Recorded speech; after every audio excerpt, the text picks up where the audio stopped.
میں نے کہا، میری اطلاع کے مطابق رانی چندرا قریباً 4 برس قبل انتقال کر گئی تھی۔ ریاستی قانون کے مطابق مہاراج کا تیسرا بیاہ جلد ہو جانا چاہیے تھا، لیکن انہوں نے صرف چند ماہ پہلے بیاہ کیا ہے۔ نشا نے کہا، یہ بیاہ بھی جس طرح ہوا ہے نا، مجھے ہی معلوم ہے۔ مہاراج کو چندرا کماری کے 4 بچوں سے بے پناہ پریم ہے۔ وہ تیسری شادی کرنا ہی نہیں چاہتے تھے، لیکن مجبور تھے۔ ان کے سامنے 2 ہی صورتیں تھیں، راجپاٹ سے علیحدہ ہو کر اپنے کسی بھائی کو گدی پر بٹھا دیں یا شادی کر لیں۔ آخر انہوں نے شادی کا فیصلہ کر لیا۔ انہوں نے اپنے مشیر خاص تیواری لال کو بلایا اور اسے اپنے لیے کسی اچھے خاندان سے رشتہ تلاش کرنے کا کہا۔ مہاراج کی بڑی بیٹی کی عمر قریباً 14 سال ہے۔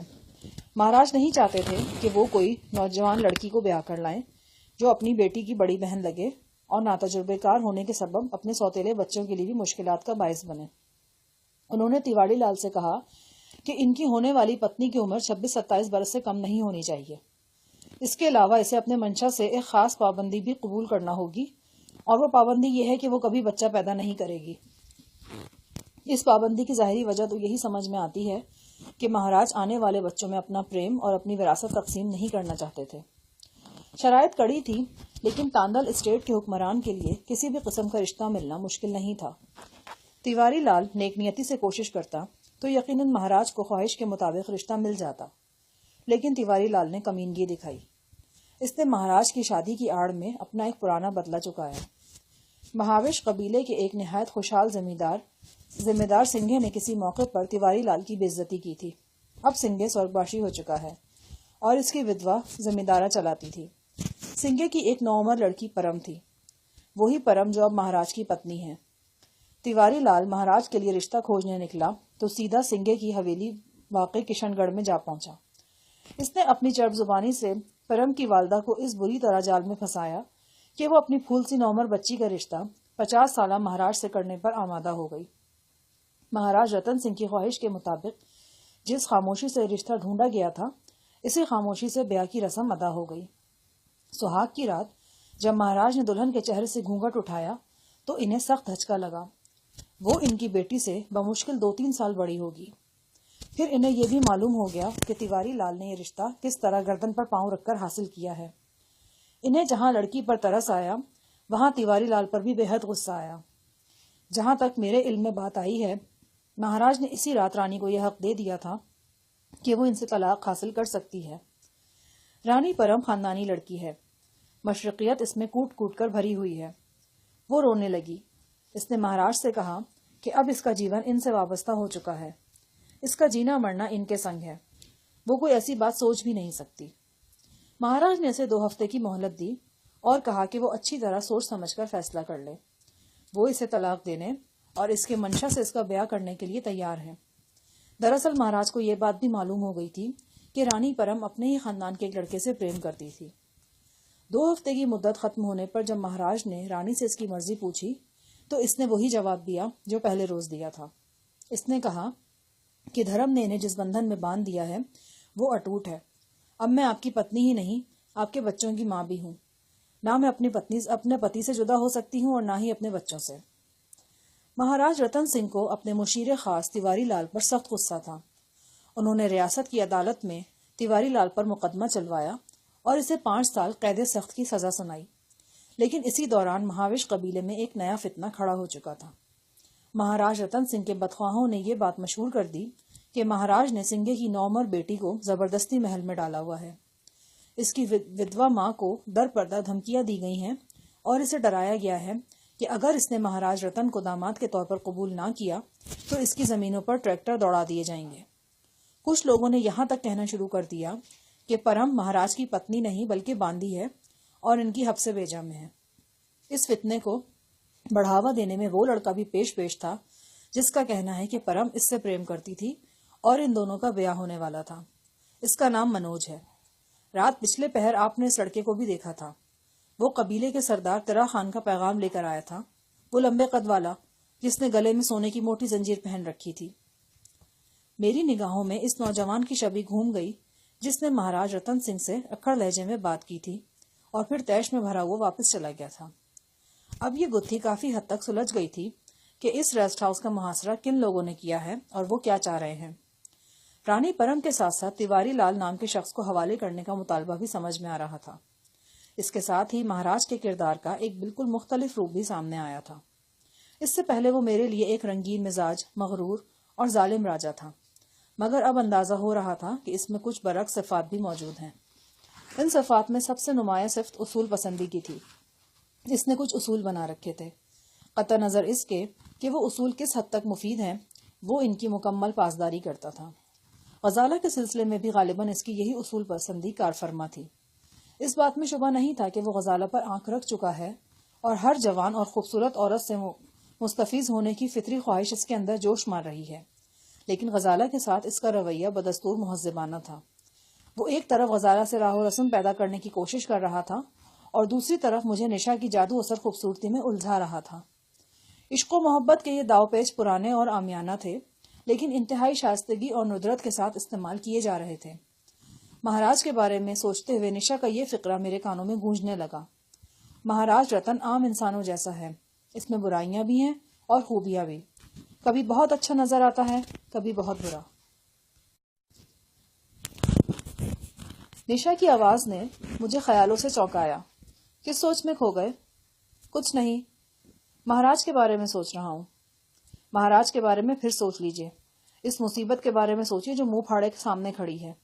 میں کیا کر سکتا ہوں؟ آپ بہت کچھ کر سکتے ہیں، آخر جہانی استاد ہیں آپ۔ کوئی بات تو ہوگی جو بڑے بڑے فن خوان اور خناب آفریدی جیسے جگادری آپ کو استاد کہتے ہیں۔ میں نے جب پہلی مرتبہ آپ کا نام سنا تو سوچا کہ آپ 40-45 برس کے کوئی خوفناک شخص ہوں گے، لیکن آپ بالکل مختلف بندے نکلے۔ جو اس عمر میں استاد کہلاتا ہے وہ بڑا فنکار بندہ ہوتا ہے۔ میں نے پینترا بدلا۔ اچھا تم ہی بتاؤ، میں اس موجودہ صورتحال میں کیا کر سکتا ہوں؟ مجھے نہیں پتا، لیکن دل چاہتا ہے کہ تم پر اعتبار کیا جائے، تمہارے ان بازوؤں پر، تمہارے کشادہ سینے پر، تمہاری روشن آنکھوں پر۔ بھگوان جانے کیوں اس کٹھن گھڑی میں تمہارے قریب رہنا چاہتی ہوں۔ وہ ایک دم آپ سے تم پر اتر آئی تھی۔ مجھے یوں لگا جیسے اب تک وہ مصنوعی لہجے میں بات کر رہی تھی۔ اس کا سچا اور کھرا لہجہ یہی تھا جس میں اس نے مجھے اب پکارا تھا۔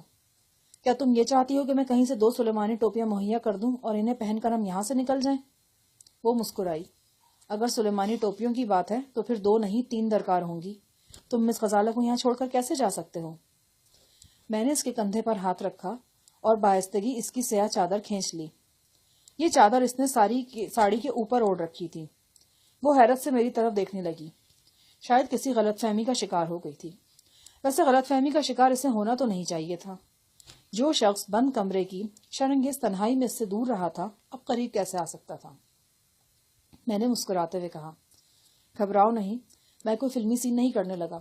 کچھ دیر کے لیے مجھے اس چادر کی ضرورت ہے، میں ذرا آگے جا رہا ہوں، تم واپس ریسٹ ہاؤس میں جاؤ۔ کیا کرنے جا رہے ہو؟ 3 سلیمانی ٹوپیاں تلاش کرنے۔ تم نے میرے بازوؤں اور کشادہ سینے کی تعریفیں کر کے مجھے کچھ جذباتی کر دیا ہے۔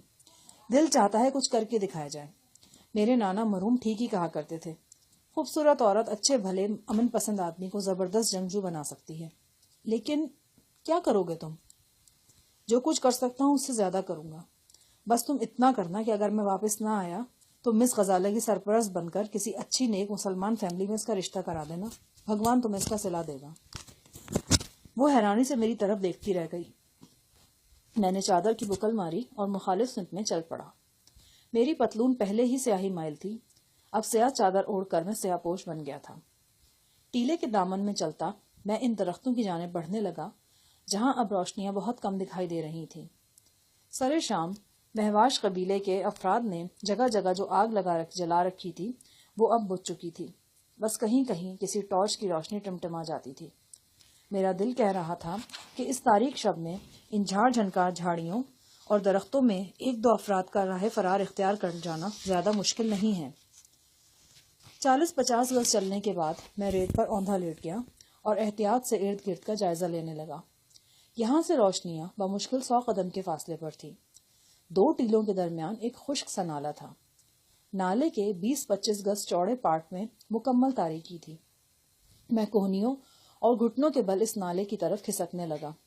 ریت پر یوں کرالنگ کرنا بے حد آسان ثابت ہو رہا تھا۔ بھرا ہوا پسٹل میری جیب میں تھا اور میں اسے آنن فانن ہاتھ میں کر سکتا تھا۔ نالے کے کنارے پر پہنچ کر اچانک میں ٹھٹک گیا۔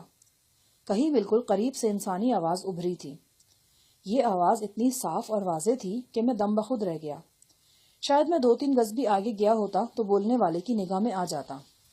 بولنے والا نالے کے نشیب میں تھا اور میری نگاہ سے مکمل طور پر اوجھل تھا۔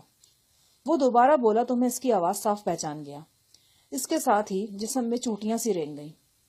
یہ وہی لڑکا تھا جس کا نام نشا نے منوج بتایا تھا اور انکشاف کیا تھا کہ وہ رانی پرم کا پریمی ہونے کا دعوے دار ہے۔ رات پچھلے پہر میں نے منوج کو مہاراج رتن سنگھ سے مکالمہ کرتے بھی سنا تھا۔ اس وقت گھٹا ٹوپ تیرگی میں منوج خشک نالے کے اندر کھڑا تھا اور اپنے کسی ساتھی سے باتیں کر رہا تھا۔ اس کی پاٹدار آواز ابھری، تمہاری بات بالکل ٹھیک ہے مدن، بات چیت کی نوبت آ سکتی ہے، لیکن اگر بات چیت کے لیے جانا ہوا تو ترا خان مجھے ہرگز لے کے نہیں جائے گا۔ وہ کہتا ہے کہ میں جوشیلا ہوں، میری ضرور لڑائی ہو جاتی ہے، میری ضرورت لڑائی میں ہوتی ہے، صلح صفائی میں نہیں۔ منوج کا ساتھی بولا، بات واقعی سوچنے کی ہے جی، اگر آمنے سامنے ہونے والی گفتگو میں صلح صفائی کا چکر چل گیا تو پھر؟ کھوتے کے پتر، تو کس مرض کی دوا ہے؟ اگر تیرا خان بات چیت کے لیے جاتا ہے تو تو بھی اس کے ساتھ جائے گا۔ میں نے 2-3 بندوں کی ڈیوٹی لگا دی ہے، وہ صلح صفائی کی نوبت ہی نہیں آنے دیں گے۔ اگر کوئی ایسی ویسی بات بن بھی گئی تو پھر تو اپنا کام دکھانا۔ ایسے موقعوں، نازک موقعوں پر ایک گولی بھی کافی ہوتی ہے، کوئی یہ نہیں دیکھتا کہ کس نے چلائی ہے اور کس بات پر چلائی ہے۔ سمجھ رہا ہے نا میری بات؟ یقیناً منوج کے مخاطب نے اس بات میں سر ہلایا ہوگا، لیکن میں یہ نہیں دیکھ سکا۔ یہ لے، یہ چھوٹا پسٹل ہے لیکن ہے زوردار، واسکٹ میں رکھ لینا، جیب کے اندر ہی کام دکھا جائے گا۔ میں اس سنگین منصوبے کا ایک ایک لفظ اتنی وضاحت سے سن رہا تھا کہ لگتا تھا کہ سینما ہال میں بیٹھا ہوں اور فلمی کرداروں کو باتیں کرتے سن رہا ہوں۔ نہ جانے یہ گفتگو کرنے والوں کی چھٹی حص تھی یا کوئی اور بات کہ کچھ دیر بعد ان کی آوازیں دھیمی ہو گئیں۔ 2-3 منٹ یہ خسر پھسر جاری رہی، پھر نشیب سے 2 مدھم ہیولے برآمد ہوئے اور مخالف سمت میں چل دیے۔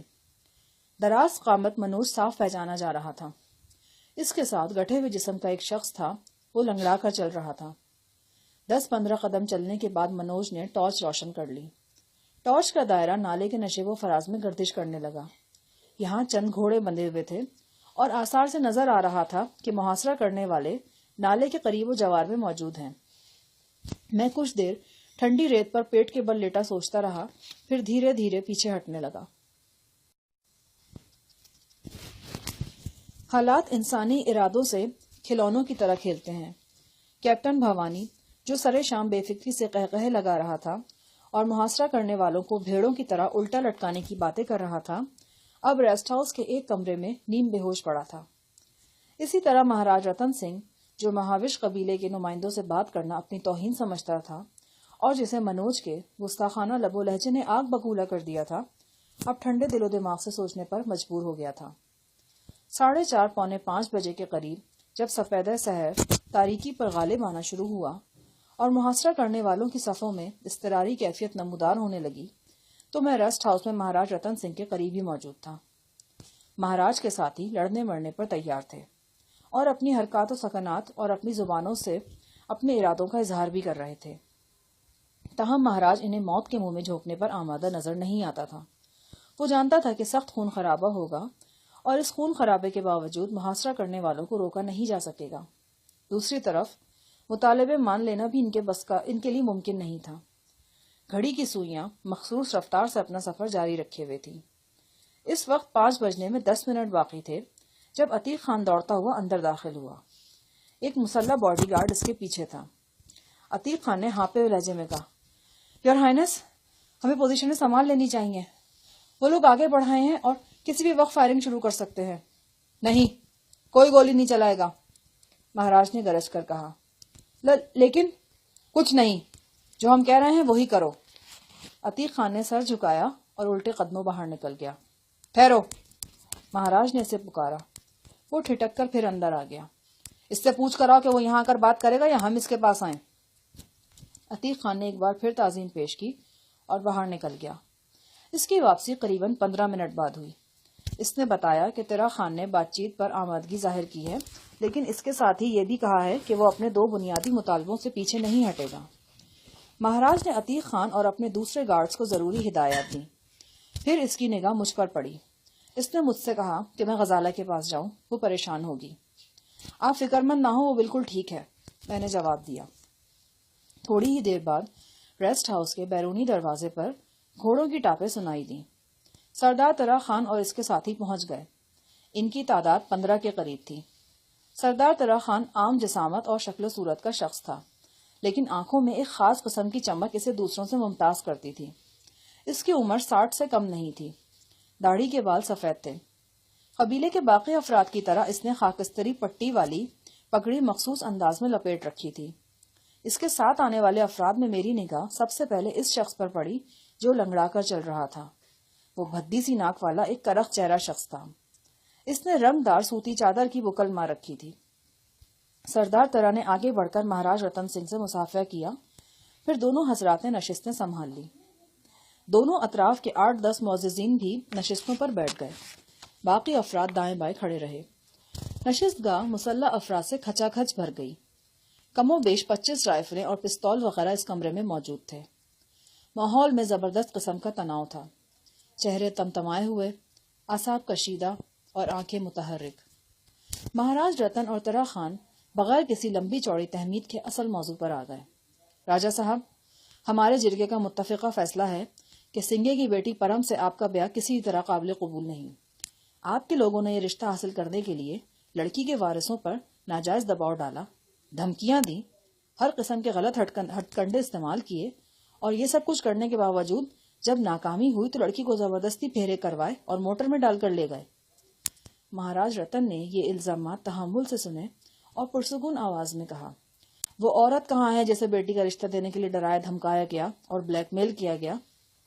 ایک شخص ترا خان کے عقب سے چلایا، وہ عورت تم سے خوفزدہ ہے، اور اتنی خوفزدہ ہے کہ نیم پاگل ہو چکی ہے۔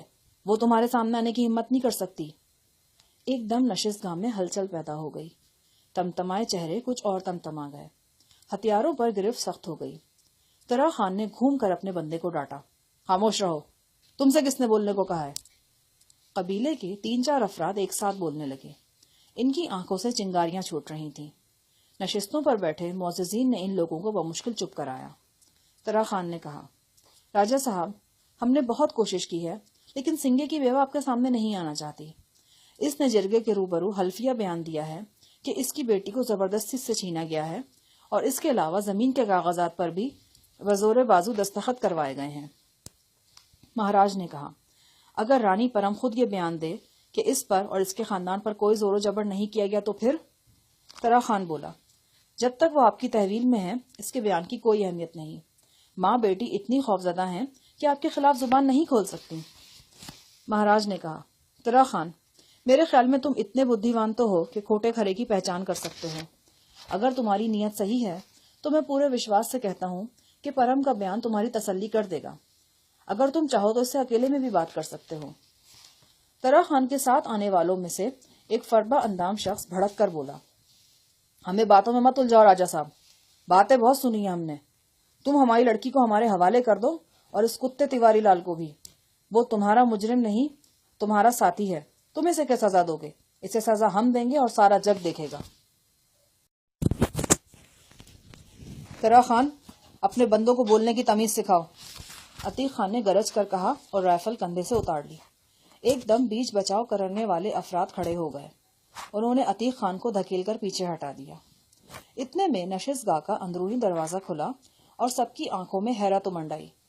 رانی پرم نشست گاہ میں داخل ہوئی۔ اس کے سر پر سفید چادر تھی۔ اس کی کم عمری، اس کی سنجیدگی اور اس کے باوقار انداز کے عقب میں جا چھپی تھی۔ قریباً 4 برس کا بچہ اس کی انگلی تھامے ہوئے تھا۔ جو ہی وہ کمرے میں داخل ہوئی، ایک دم سناٹا چھا گیا۔ ایک ادھیڑ عمر شخص آگے بڑھا اور اس نے رانی کے سر پر شفقت سے ہاتھ پھیرا۔ پھر ایک دوسرے شخص نے آگے بڑھ کر اسے پیار دیا۔ جیسا کہ بعد میں معلوم ہوا کہ وہ دونوں حضرات پرم کے چچا اور ماموں تھے۔ کیسی ہو میری پتری؟ رانی پرم کے چچا نے پوچھا۔ بالکل ٹھیک ہوں، اور آپ کو یہی بتانے آئی ہوں، وہ مستحکم لہجے میں بولی۔ چند قدم چل کر وہ سردار ترا خان کے روبرو جا کھڑی ہوئی۔ سردار نے بھی اس کے سر پر ہاتھ رکھا۔ وہ سردار کی آنکھوں میں آنکھیں ڈال کر بولی، سردار، آپ لوگوں نے اچھا نہیں کیا۔ کوئی بھی قدم اٹھانے سے پہلے آپ کو مجھ سے ملنا چاہیے تھا۔ بہرحال میں آپ سب کو یہ بتا دینا چاہتی ہوں کہ یہ شادی میری ماں کی مرضی اور خوشی سے ہوئی تھی، اور اب میں اپنی مرضی اور خوشی سے اپنے پتی کے گھر میں رہ رہی ہوں. نہ مجھ پر کوئی روک ہے، نہ کسی طرح کا جبر. مجھے نہیں خبر کہ آپ لوگ کس کے بہکاوے میں آ کر میرا گھر اجاڑنے چلے آئے ہیں، لیکن میں بھگوان کی سوگند کھا کر کہتی ہوں کہ اگر ایسا کچھ ہوا تو یہاں سے میں نہیں، میرا بے جان شریر جائے گا. نشست گاہ کا سناٹا کچھ اور گہرا ہو گیا، اور اس سناٹے میں صرف رانی پرم کی آواز گونج رہی تھی. میں حاضرین کے درمیان راستہ بناتا ہوا اس لنگڑے شخص کے بالکل عقب میں قریب جا کے کھڑا ہو گیا، جو طرح خان کے عقب میں ایک الماری سے ٹیک لگائے کھڑا تھا. میری نگاہ ہر گھڑی اس کا جائزہ لے رہی تھی، اور میں اس کی طرف سے کسی بھی ایسی ویسی حرکت کے لیے تیار تھا. نالے کے کنارے پر جو میں نے گفتگو سنی تھی وہ اس قدر واضح اور دو ٹوک تھی کہ لنگڑے پر شک نہ کرنے کی کوئی وجہ باقی نہیں رہی تھی. طرح خان کی آواز میرے کانوں میں پڑی. دیکھو بیٹی، اس طرح کسی بھی بات کا فیصلہ نہیں ہو سکے گا. اگر تم سمجھتی ہو کہ تمہارے ساتھ کوئی زیادتی نہیں ہو رہی اور تمہاری ماتا جو کچھ کہہ رہی ہے وہ غلط فہمی پر مبنی ہے، تو تمہیں ایک مرتبہ جرگے کے سامنے پیش ہونا پڑے گا. اور میں ہر جگہ پیش ہونے کو تیار ہوں. جہاں چاہتے ہو مجھے لے جاؤ.